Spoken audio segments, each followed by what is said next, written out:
বগামাটি পৰ্যটক কেন্দ্ৰ main gate আজি আনুষ্ঠানিকভাৱে শুভ আৰম্ভ কৰা হ'ল।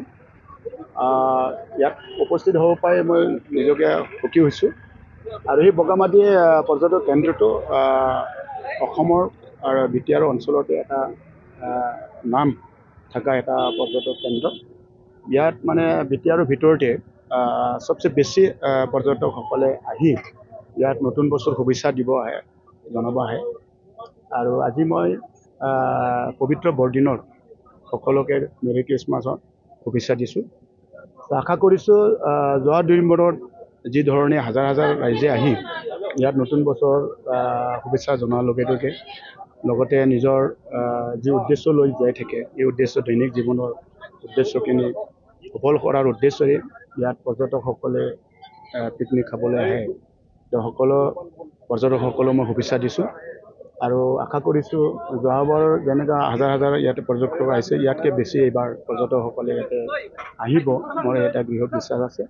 তো পৰ্যটকসকলে ইয়াত আমাৰ আহি কিনে কিবা এটা যদি অসুবিধা কিবা এটা আছে, যেনে পৰ্যটকসকলে সুবিধাৰ কাৰণে কিবা এটা কম আছে, এইখিনি যাতে পৰ্যটকসকলে আমি চৰকাৰী মানুহ হিচাপে অনুৰোধ কৰিছোঁ, কিবা এটা অসুবিধা থাকিব পাৰে, এইখিনি যাতে আমাৰ ডাউৰাইজাৰ ইকো টুৰিজম আমাৰ ছ'চাইটি আছে, তেখেতসকলক যাতে অৱগত কৰায় আমি চৰকাৰৰ থাকি এই অভাৱখিনি আমি সমস্যা সমাধান কৰাৰ কাৰণে চেষ্টা কৰিম। আৰু পৰ্যটকসকলক মই এটা মিডিয়াৰ জৰিয়তে জনাব বিচাৰিছোঁ, ইয়াত গুৱাহাটী বা বৰপেটা, নলবাৰী, তেজপুৰ মানে অসমৰ বা বিভিন্ন জেগাৰ পৰা চুকে কোণৰ পৰা ইয়াত পৰ্যটকসকলে আহে। কেতিয়াবা যদি পৰ্যটকসকল আহি কিনে কেতিয়াবা সোমাইটো বেছি হৈ যায়। ইয়াৰ কাৰণে আমি পৰ্যটকসকলৰ কাৰণে কিবা এটা চাবৰ কাৰণে বগামাটিৰ পৰা আৰু কিবা এটা চাব কিবা জেগা বিচাৰিলে আমি ইয়াৰ কাৰণে কিবা সুবিধাখিনি আমি বনোৱাৰ কাৰণে চেষ্টা কৰি আছোঁ। এনেকুৱা আমি ছিষ্টেম বনাই আছোঁ। তো আমি ওচৰতে আমি চাৰিআলি বগামাটি ৰোডত মানে জহেলাও পৰিপাক মানে বীৰ বীৰাংগ পৰি বড়ো জাতিৰ মভমেণ্টৰ আন্দোলনৰ মৃত্যু হোৱা শ্বহীদসকলৰ নামকৰণী আমাৰ বিটিআৰ চৰকাৰৰ সহযোগত আমাৰ অসমৰ বিধানসভাৰ অধ্যক্ষ বিশ্বজিৎ দৈমাৰী ডাঙৰীয়া এই পাৰ্কটো জন্ম দিছিলে। তো এই পাৰ্কটো আমি পুনৰ মানে ৰিনোভেশ্যন কৰি এতিয়া মানে বহুত ভালকৈ সজাই পৰাই কৰিছোঁ। আৰু ইয়াত যোৱাবাৰ জানুৱাৰীত একদিনতে 10,000 মানুহ পৰ্যটক মানে পাৰ্কত চাবলৈ আহিছে। তো ইয়াত বগামাটি অহা পৰ্যটকসকলেও কেতিয়াবা সময় বেছি হ'লে ইয়াত মানে পিকনিক খোৱাত আৰু সময় অলপ ওলালে বেছিকৈ হ'ল, তেতিয়া মানে ডাউৰাইজৰ পৰা যাই বগামাটিৰ পৰা যাই কিনি চাৰিআলি বগামাটি ৰোডত মানে শুক্লাইত জহলাওপুৰী পাৰ্ক আছে, এই জহলাওপুৰী পাৰ্কো মানে চাবলৈ মানে কাৰণে অনুৰোধ ৰাখিছোঁ। তো আশা কৰিছোঁ যে এই পৰ্যটক কেন্দ্ৰ বিটিআৰ নহয় অসম বিশ্বতে যাতে নাম আনিব পাৰে, এইটো মানে আমি যিমান পাৰে আমি আনাৰ কাৰণে চেষ্টা কৰিছোঁ। ইয়াত বহুতো ৰাজ্যৰ সহযোগ আছে। আগত বগামাটিত ইমান মানে হাজাৰ হাজাৰ মানুহ নাছিলে 2007-08ত।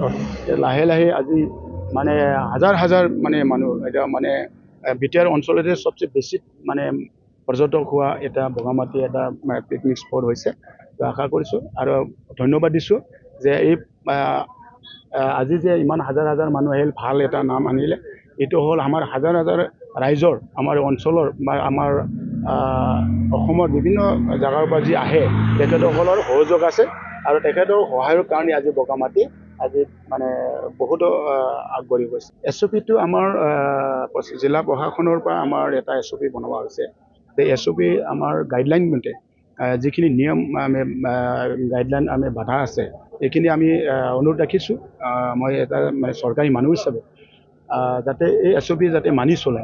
এতিয়া মানে এটা আমাৰ এই পৰ্যটকক আহি কিনি মানে বিভিন্ন অঞ্চলৰ পৰা আহে, মই ভাবোঁ আগতকৈ মানে এটা ভাল এটা মানুহ ৰাইজৰ কাৰণে ভালৰ কাৰণে SOPটো বনোৱা হৈছে, যাতে SOPটো নিজৰ বুলি ভাবি নিজৰ ভালৰ কাৰণে বনাইছোঁ বুলি ভাবি জিলা প্ৰশাসন যি SOP বনাইছে এইখিনি মানি চলিবৰ কাৰণে পৰ্যটকসকলক মই এজন প্ৰতিনিধি হিচাপে নতুনকৈ এইবাৰ মানে আমাৰ ডাউৰাইজাৰ ইকো টুৰিজম মানে ছ'চাইটি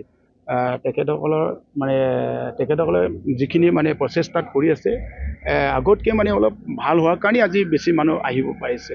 আৰু আমি চৰকাৰৰ থাকি কিছুমান আমাৰ প্লেনিং আছে, এতিয়া মানে চৰকাৰৰ পৰা কিছুমান স্কিম ধৰাছে এইখিনি মানে বনোৱাৰ পাছত মই ভাবোঁ আগতকৈ মানে বেছি হ'ব বুলি ভাবোঁ আৰু ইয়াতকৈ হাজাৰ হাজাৰ মানুহ যেনিবা আহিছে মানে বহুতো বেছি পৰ্যটকে আকৰ্ষণ কৰিব পৰা এটা মানে স্কিম এটা লোৱাৰ কাৰণে আমাৰ বিটিআৰ গভৰ্ণমেণ্টে ভাবিছে এইখিনি স্কিম যদি হৈ যায় মই ভাবোঁ মানে অসমৰ ভিতৰতে মানে এটা নামী এটা পৰ্যটক কেন্দ্ৰ হ'ব। আমাৰ বগামাটি বনভোজস্থলীলৈ অহা অসম তথা বিটিআৰৰ বনভোজকাৰী সকললৈ অহা 2025 নতুন বৰ্ষৰ আন্তৰিক শুভেচ্ছা যাচিছোঁ। মই আজি দাউৰাইজাৰ ইকো টুৰিজম ছ'চাইটিৰ তৰফৰ পৰা এইটোৱে ক'ব বিচাৰিছোঁ কি আমাৰ দাউৰাইজাৰ ইকো টুৰিজম ছ'চাইটিয়ে পৰিচালিত কৰা এই বগামাটি বনভোজস্থলীত যোৱা 2 মাহ 3 মাহ আগৰ পৰাই অসমৰ বা বিটিআৰ অঞ্চলৰ বনভোজকাৰী তেখেতসকলৰ আগমন ঘটি আছিলে। কিন্তু আমি দাউৰাইজাৰ ইকো টুৰিজম ছ'চাইটিয়ে এই বনভোজস্থলীৰ মেইন গেটখন আমি উদ্বোধন কৰা নাছিলোঁ। তথাপিও বহুত পৰ্যটকসকলে আহিছিল, পিকনিক পাৰ্টি আহিছিল। আজি আমি এই দাউৰাইজাৰ ইকো টুৰিজম ছ'চাইটিয়ে বগামাটি বনভোজস্থলীৰ মেইন গেট এইটো আমি উদ্বোধন কৰিছোঁ, মুকলি কৰিছোঁ আনুষ্ঠানিকভাৱে। আমাৰ অতিথি হিচাপত আছিলে আমাৰ বিটিআৰৰ EM মহোদয় ৰণেন্দ্ৰ নাৰ্জাৰী, লগতে আমাৰ তামুলপুৰ ADC ছাৰ, লগতে আমাৰ এক্সাইজ ডিপাৰ্টমেণ্ট অফিচাৰ ছাৰসকল আছিল। আমি আজি আশা কৰিছোঁ কি যোৱা বছৰৰ দৰে আমাৰ এই দাউৰাইজাৰ বগামাটি ইকো টুৰিজম ছ'চাইটিৰ পৰিচালত এই আমাৰ বগামাটি বনভোজস্থলীত অসম তথা বিটিআৰৰ বিভিন্ন ঠাইৰ পৰা বনভোজকাৰীসকলে আহিব। কাৰণ আমাৰ বগামাটি পিকনিক স্পট আজি 10-11 বছৰ হ'ল। আজি আমি দেখা পাইছোঁ আমাৰ বগামাটি বনভোজস্থলীত পৰ্যটকসকলৰ বা পিকনিক পাৰ্টিসকলৰ কমি যোৱাটো আমি দেখা পোৱা নাই। আমাৰ এই বগামাটি যিহেতু বাক্সা ভূটান বা নতুনকৈ হোৱা এই তামুলপুৰ এই তিনিকোণীয়া ঠাইত থকা এটা সৌন্দৰ্য ঠাই, প্ৰাকৃতিক সৌন্দৰ্য। এই প্ৰাকৃতিক সৌন্দৰ্য কাৰণে আমাৰ বিভিন্ন ঠাইৰ পৰা আমাৰ বগামাটিত বনভোজ খোৱাৰ কাৰণে আহিছে। এইটো আমি দাউৰাইজাৰ ইকো টুৰিজম ছ'চাইটি হিচাপৰ পৰা আগৰ পৰাই আমি পৰিচালনা কৰি আহি আছোঁ, যাতে পৰ্যটকসকলৰ বা পিকনিক পাৰ্টিসকলৰ কোনো অসুবিধা নহয় তাৰ কাৰণে আমি চোৱা চিতা কৰি আহি আছোঁ। আৰু ইয়াত আহিলে সকলো পিকনিক পাৰ্টিয়ে আনন্দ উপভোগ কৰিব পাৰে, সেইটো সকলোৱে জানে, আহিলে গম পায়। আমাৰ ইয়াত প্ৰাকৃতিক সৌন্দৰ্য, ভূটান পাহাৰৰ পৰা বৈ অহা বৰনদী, ইয়াত ৰাফটিং আছে, কাঠৰ নৌকা আছে, আৰু ইয়াত আহিলে হৰ্চ ৰাইডিং কৰিব পাৰে। আৰু উষা পাহাৰত যি ডাঙৰ বুদ্ধ মন্দিৰ আছে, ইয়াত বহুত মানে দাৰ্শনিকবিলাকে আহে, আৰু ফৰেইনৰ পৰাও মানুহ আহিছিলে কেইটামান আগত। আৰু আমাৰ ইয়াত বাথৌ মন্দিৰ আহি আছে, তাতে আহিলে সকলোৱে দুখ বিপদ আপদৰ কাৰণে সেৱা কৰাৰো সুবিধা আছে। আৰু সকলো পৰ্যটকসকল বা পিকনিক পাৰ্টিসকলক আমি অনুৰোধ কৰিব বিচাৰিছোঁ যাতে আমাৰ বগামাটিত আহি কোনো ধৰণৰ মানে হাই কাজিয়া নকৰক, মাৰপিট নকৰক, আনন্দভাৱেৰে আহিছে, আনন্দভাৱেৰে ঘৰলৈ উভতি যাব পাৰক। এইটো আমি দাউৰাইজাৰ ইকো টুৰিজম ছ'চাইটিৰ তৰফৰ পৰা আমি বিনম্ৰ অনুৰোধ ৰাখিছোঁ। আৰু সকলোৱে এই নতুন বছৰত একঘাজ বনভোজ খোৱাৰ কাৰণে আমাৰ বগামাটিলৈ আহিব, এইটো আমি আশা ৰাখিছোঁ। বৰনদী নদী, এই বৰনদী নদীত সকলোৱে সাঁতুৰিব পাৰে, গা ধুব পাৰিব, এইটো মানে উপভোগ কৰিব পাৰে। লগতে কিছুমান মানুহে আজিলৈকে ৰাফটিং দেখা পোৱা নাই, ৰাফটিং উপভোগ কৰিব পাৰিব। কাঠৰ নৌকা আছে, হৰ্চ ৰাইডিং কৰিব পাৰিব, উষা পাহাৰত ট্ৰেকিং কৰিব পাৰিব। লগতে আমাৰ ইয়াত পৰ্যটকসকলে আহিলে বা পিকনিক পাৰ্টি আহিলে কোনো ধৰণৰ অসুবিধা নহয়। ইয়াত মানে গেলামালৰ পৰা ইয়াত মানে বিভিন্ন সামগ্ৰী ইয়াতে কিনিবলৈ পায়, কাপোৰ কানি, লগতে হোটেলৰ কোনো অসুবিধা নহয়। কোনোবা যদি কিবা এটা সৰু সামান্য বস্তু পাহৰি আহিছে, এইটোও মানে ইয়াত বিচাৰি পোৱাৰ কাৰণে সক্ষম হয়। ইয়াত মানে কোনো অসুবিধাই নহয়, তাৰমানে ইয়াৰ কাৰণে বহুত পৰ্যটক বা পিকনিক পাৰ্টি আহি আছে, আৰু তেনেকুৱাই এই বছৰত আহিব আমি আশা ৰাখিছোঁ।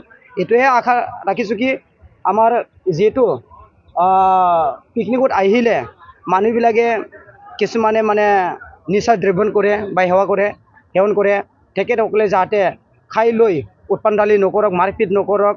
তাৰপিছত মই বিশেষকৈ অনুৰোধ কৰিব বিচাৰিছোঁ দাউৰাইজাৰ ইকো টুৰিজম ছ'চাইটিৰ পৰা, যিহেতু যান বাহনৰ চালক তেখেতসকলে যাতে কোনো ধৰণৰ নিচা নাখায়।